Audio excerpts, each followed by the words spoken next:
Гангстерски сенки, GP. Сега ще пея за наркоманите от Левски. Това са Боян, Плешивия и Жоро Мерезливия.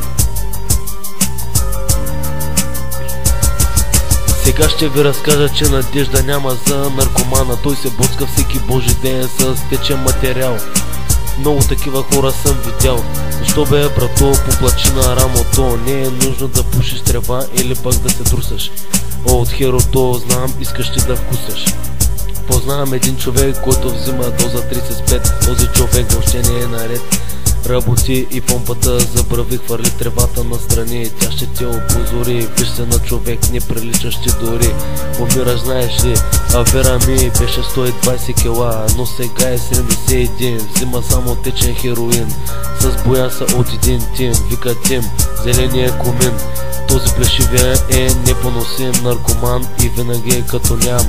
Този Боян от източния клан с тревата е засмян, но после е като насрам. Много ме е срам, че познавам този наркоман, който се намира в голям капан, поставен от Плешивия Боян. Нареждам тези хора, защото мразя този педерас, който пуши от отровния храст. Мразя наркоманите и съм с вас. Аз съм Жоро от източната част, а на вас ще кажа, че спирам в този час. И живка няма да нареждам аз, въпреки че не е с нас. Моите авери са с вас, и Цонейко, Митко и аз. Жоро от почивка съм, аз съм с вас. Разберете, наркомани мръсни, да никой нищо не ви бръсне. Магнете с прицовките с течен хероин. Чули ме, Бояне, живките си, моето дупе за ебане. Ще те заведа да пием по кафе, после ще те бъда в почивка добре.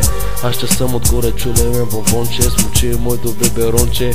Наркомани, гадни, мазни, много сте противни, разберете, скоро ще умрете. Аз само от гангстерските сенки, мразя жените с големи бемки. Аз ще моите бъдемки, а тази Теодора много ще я замоля.